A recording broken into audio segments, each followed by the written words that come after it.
Greetings to Sizzle and my fellow audience. My name is Parveen Ravindran and today I'm going to be presenting on my coursework for TSLB3422, which is Classroom Language for Teachers. For the task 1, Product Digital Portfolio 70%. So without further ado, let's get into my presentation. So first of all, let's take a look at the content of this portfolio. So first, we are going to take a look at the introduction, which is an introduction about myself and why is this video or this presentation was created for. Then we have the main part, which is the classroom language. So the main topic of this product is about classroom language. So in this section, we are going to take a look at the introduction of what is classroom language. And then we are going to jump into our 4 main aspects of classroom language or teacher talk, which is giving instructions, questioning strategies, managing behavior, and giving feedback. So in each sections, we are going to take a look at what does it mean and also further and deeper information about each aspect. Besides that, here is the important part of this product. So we have chosen 4 videos which relates to these 4 aspects on the implementation of this effectiveness of these aspects. So based on that video, we have created a sketch note and also a transcript. So that is what you guys can see. In these 4 aspects, we are going to take a look at the video and its transcript, the sketch note, and also suggestions for improvement on the implementation of those aspects by other people. And then upon looking at all of this, we are going to look at the conclusion of this topic. So are you guys ready? Let us jump into our topic of the day. Okay everyone, so now we are taking a look at the introduction for this presentation. So basically this portfolio is about the topic of classroom language, a digital portfolio of analyzing effective classroom language aspects, as I've mentioned earlier. So let us take a look at the introduction. So to my viewers, my name is Parveen Ravindran and I have created this site to fulfill the requirements of the coursework of TSLB3422 Classroom Language for Teachers. So this is the basic introduction for this video. So now we will jump into the main topic, which is classroom language. So what is classroom language? So basically, classroom language refers to the specific set of words, phrases, and expressions used by teachers and students during classroom interactions. It includes instructions, questions, feedback, and everyday communication that facilitates learning. So basically, if you want to put it in simple words, classroom language is the language or the conversation that happens in a classroom. So let us take a look at what does other scholars have to say about classroom language. So first of all, according to Siddiqui 2022, Michael Long is known for his work on interactional language in the classroom, particularly the interaction hypothesis, which emphasizes the importance of classroom communication in second language acquisition.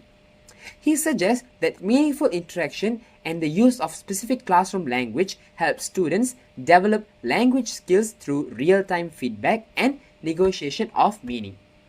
Okay, besides that, we also have Siddiqui 2021 who shares about another scholar who is Meryl Swain, who is recognized for her output hypothesis, highlighting the role of language production in learning. She argues that classroom language, especially through active use of output, allows students to notice gaps in their language knowledge and refine their skills. So, once we are taking a deeper look into classroom language, as I've mentioned earlier, there are 4 main aspects that every teacher needs to go through, which is the important aspects of a teacher talk. So, the 4 aspects are giving instructions, questioning strategies, managing behavior, and giving feedback.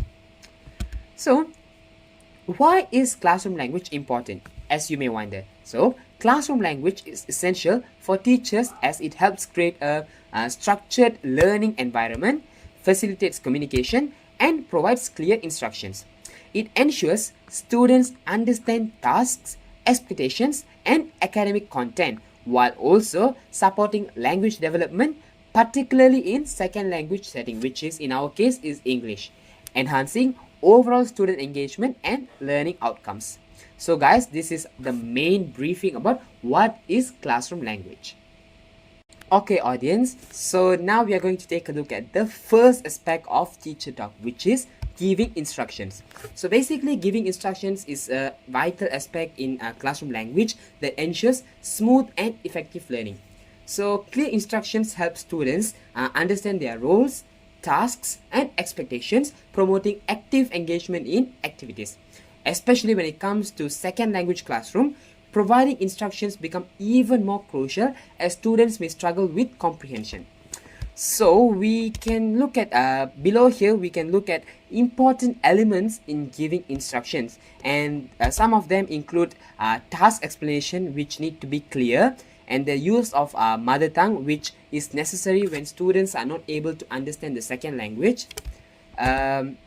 Total physical response, which involves physical movements to help students understand what the teacher is trying to deliver.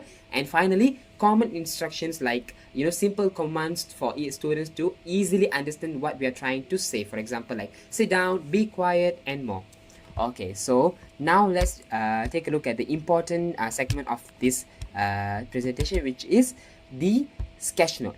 So before that, this is the video and transcript which I've included for the audience to access. So the link is attached in that in my Google site. Okay, so this is my sketch note. Okay, so now let's take a look at the analysis of my sketch note. So from in these points are extracted from the video that I've attached earlier. So the first point states about talks about student language, which means kids or students have their own communication styles. So teachers should try as much as possible to align their instructions with the way students speak, so that they can relate to the instruction and can easily comprehend what the teacher is trying to say. Next is listening to students. As much as delivering information is important, teachers must be very good listeners. So it is said from the video that schools and teachers often don't ask for or listen to students' input on how instructions are given because teachers are too focused on delivering the knowledge. However, truly listening to students help improve the effectiveness of instructions. Then we have collaborative learning, where students want teachers to learn with them and not just give one-way instructions. This means that they prefer teachers who involve in the lessons rather than just stand at the front and deliver instructions and knowledge. Okay. Other than that, we can also see that understanding students' life is also an important aspect of giving instruction, where effective instructions come from understanding the students' life outside of school, whether their background, socioeconomic status, parents' relationship, and more. And then we also have humanistic connections, where instructions should not feel mechanical but instead should foster a relationship built on trust. And then finally, giving instructions, the given instructions must be practical and not abstract, meaning that when someone is learning to ride a bike, we need to do it practically rather than just giving theoretical instructions. So that is what they are trying to say here. Okay, so moving on to the final part of this aspect, which is suggestions for improvement.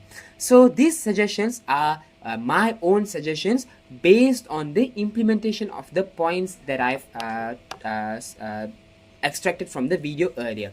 Okay, so my first suggestion would be to simplify language and use clear step-by-step instructions. Okay, this is important because while students appreciate teachers who communicate in a relatable way, it is crucial to provide instructions in a simple and direct language. This is because students may easily get confused if instructions are too abstract or overly complex. So breaking down tasks into clear and actionable steps makes it easier for students to follow. Besides that, we also have my suggestion is to use visual aids and or demonstrations to enhance students' understanding, because verbal instructions are important when it comes to giving instruction, but visual aids or demonstrations can help students better grasp the concepts, particularly when it comes to complex tasks. So this also caters to different learning styles such as visual or kinesthetic learners. So there are many benefits by implementing these suggestions. For example, like enhanced comprehension, increased engagement and participation, and also teachers are able to cater to diverse learning needs. So that is the end of the giving instructions aspect. Next, we are going to take a look at the second aspect, which is questioning strategies. So questioning strategies are techniques teachers use to engage students and promote critical thinking and access understanding. So in classroom language, effective questioning helps direct students' attention, stimulate intellectual curiosity, and foster active learning. So the goal is to involve students in meaningful dialogue that aids comprehension and encourages participation. So some of the important elements when it comes to teachers questioning students are attention, which is gaining attention. We need to grab students' focus through the questions that we ask. Pause, which is allowing time for students to think before they answer.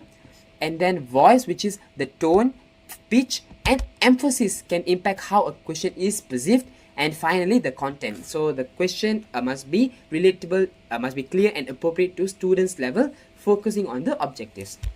So as we can also see that there are many types of questions that teachers can ask, which is factual, procedural, convergent, or divergent. Okay, so now let's move on to the second slide, which contains the video that I've chosen, which implemented good questioning strategies, and also here's the transcript for that video. Okay, let's move on. Okay, so here is my sketch note. So this is how my sketch note looks like. And now let's take a look at the analysis of my sketch note. So basically, in the analysis, I've started with the video has started with what does questioning strategies means, which is asked to learners must be the ones that help develop and enhance their critical thinking skills, which is useful for them in the future. So there are three main elements when it comes to questioning strategies, which is questions. So teachers can use or must use 5 W and 1 H questions such as where, why, what, when, who, and how. And then before teachers ask the questions, they need to be prepared on what they are going to ask to the learners. And also they can also ask opinions and also try to make it more close-ended questions. Next are the strategies on how they can implement these questioning strategies. So first, they can engage with learners' thoughts, give learners more time to think, allow learners to have a discussion, and then repeat the question if they are not able to understand it during the first time. Encourage the learners to answer, and also find something correct in the learner's answer, rather than always neglecting or being very rigid in the answers that we receive from them. And the third way is the methods on how we can implement these questioning strategies, which is through group discussion, where students feel safe and more encouraged to ask questions bravely when they are in a group. Open-ended questions, which is there's no right or wrong answers and students are able to answer freely on what they have in their mind. And also have a wait time, which means give time for students to think on the question and answer properly. Okay, so based on all these implementation of elements, here's my suggestion on how we can improve. So the first point is to conduct more discussion activities such as think, pair, and share. So let me explain. In the think, pair, and share strategy, students are first given a moment to think about a question individually. Then they pair up with a partner to discuss their thoughts before sharing with the whole class. This approach encourages collaborative learning, boosts confidence, and allows students to articulate their ideas before speaking in a larger group. Other than that, we also can implement open-ended questions to ask more open-ended questions, because open-ended questions are those that cannot be answered with a simple answer like yes or no. So they require students to think deeply and offer their own explanations and interpretations. So these type of questions promote critical thinking, creativity, and allow for a variety of perspectives. Okay, So as I've already keep repeating, there are lots of benefits from implementing these suggestions, which is first, we can increase students engagement in the lesson through this think, pair and share strategy and open-ended questions. Next, we can improve students critical thinking through these open-ended questions and more, which allows them to think deeply on the question. And finally, enhance communication skills, because when it comes to open-ended questions or group discussions, the students need to elaborate deeply on a topic or a question. So both discussion-based activities and open-ended questions promote verbal expressions, helping students articulate their thoughts more clearly and confidently. So that is the end of my second section, which is questioning strategies.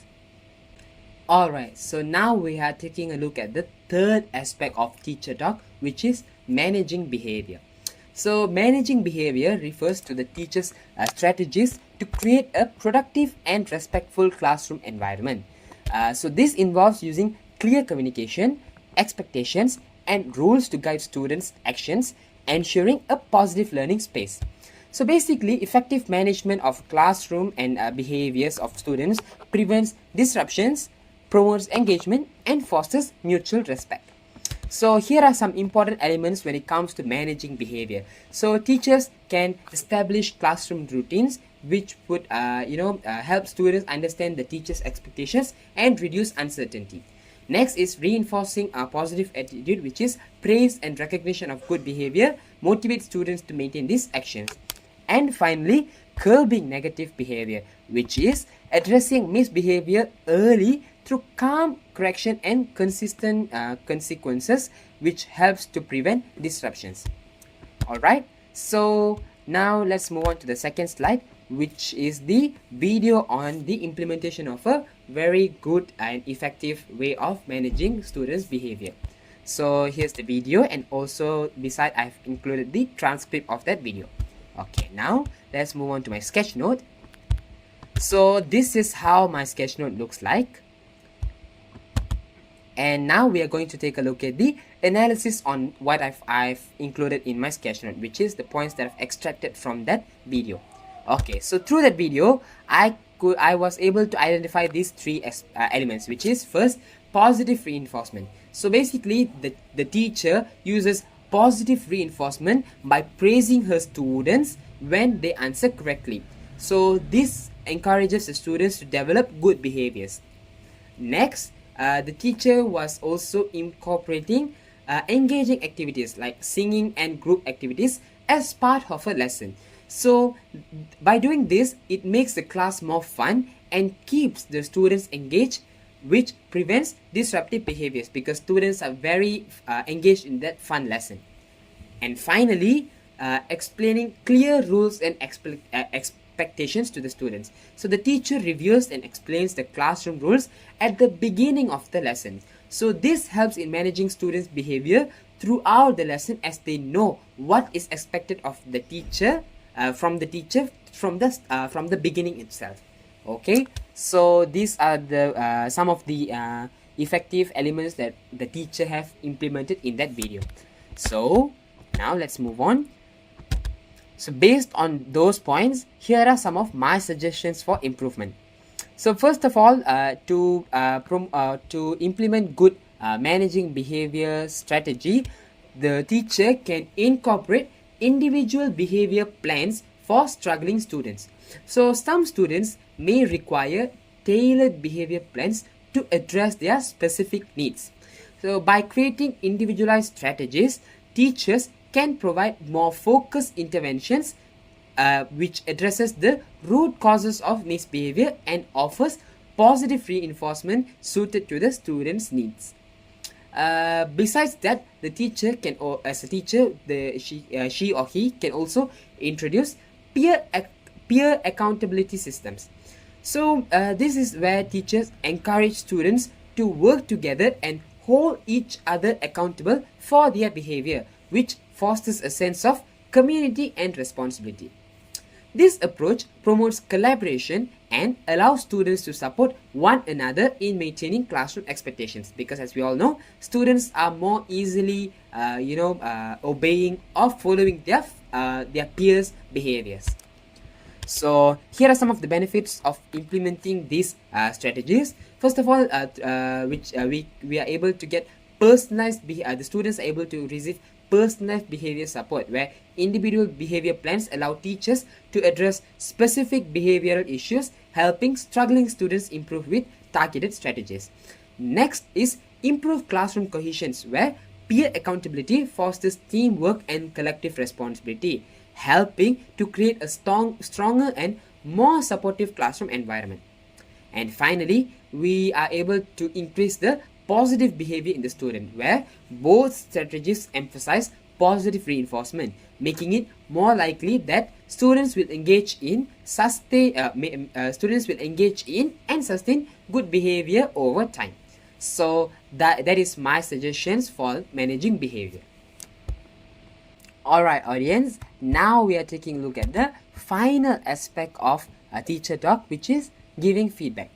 So giving feedback involves providing students with constructive comments on their performance to guide improvement and encourage learning.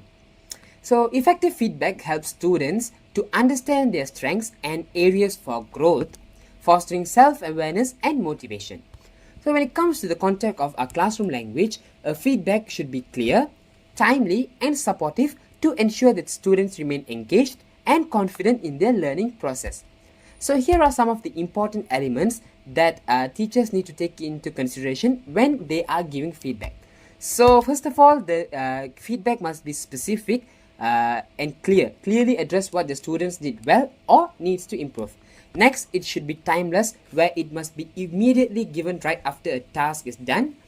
Encouragement, which is giving positive encouragement or reinforcements once they show good behaviors in the class. And finally, providing actionable suggestions, where teachers offer concrete steps for improvement.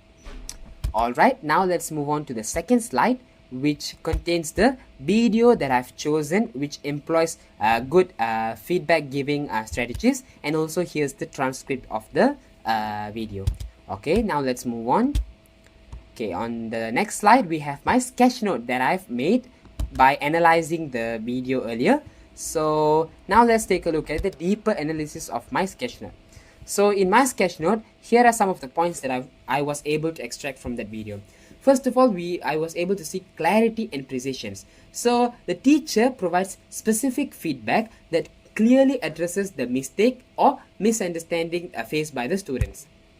Next, we have timely feedback, as I've mentioned earlier. So the teacher frequently acknowledges effort and progress to reinforce students' confidence, which encourages persistence and reduces frustration in learning.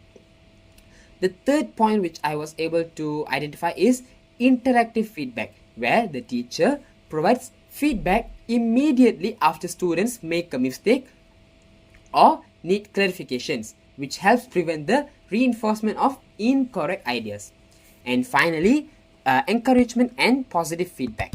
So by asking questions and letting students work through the problems themselves, the teacher creates an interactive learning environment where students actively participate in their own corrections. So here, these are the points that I was able to identify from that video. And now let's move on to the suggestions that I propose for improvement. So my first point is to incorporate student self-assessment and reflection. Well, encouraging students to assess their own behavior and reflect on their actions can enhance self-regulations and responsibility. So by having students think critically about their behavior, they can recognize areas for improvement and develop self-discipline. This also gives the students autonomy to make themselves better. Other than that, teachers can also use restorative practices for addressing misbehavior in the student. So this can be explained through, instead of using only consequences, restorative practices focus on repairing the harm caused by the negative behavior. So this approach emphasizes dialogue, accountability, and relationship building, which promotes empathy and understanding among students, which can be said that among students and also between the teacher and the student. So here are some of the benefits by implementing these strategies. So first of all, as I've mentioned earlier, these strategies promote student accountability, where self-assessment encourages students to take ownership of their actions, which forces greater responsibility for their behavior. Next, it builds emotional intelligence, where restorative practices develop empathy, communication, and conflict resolution skills, which are essential for social and emotional learning. And finally, it creates a positive classroom culture, where both strategies contribute to a supportive environment where students feel empowered to improve their behavior and relationships. So that is the end of my fourth aspect. Alright, my beloved audience, now we have come to the final section of my presentation, which is the conclusion part. So in summary, I can say that effective classroom language is the key to creating an engaging and productive learning environment. So the four aspects of teacher talk, which I've mentioned throughout the presentations, giving instruction, questioning strategies, managing behavior, and also giving feedback, play a vital role in guiding students' learning experiences. So by mastering these elements of teacher talk, educators can foster a supportive learning environment where students feel safe, confident, motivated, and engaged. So my hope is that moving forward, teachers continue refining their language use to inspire academic success, emotional growth, and active participation of students in every lessons. So with that, I would like to end my participation. So I really recommend that everyone to check out my Google site, where I've also included more detailed information on this topic, and also the videos, transcripts, sketch note, and also references. So I hope my presentation was clear and fun and very meaningful to listen to. And sorry if I've made any mistakes throughout the presentations. So that's all from me, guys. Thank you.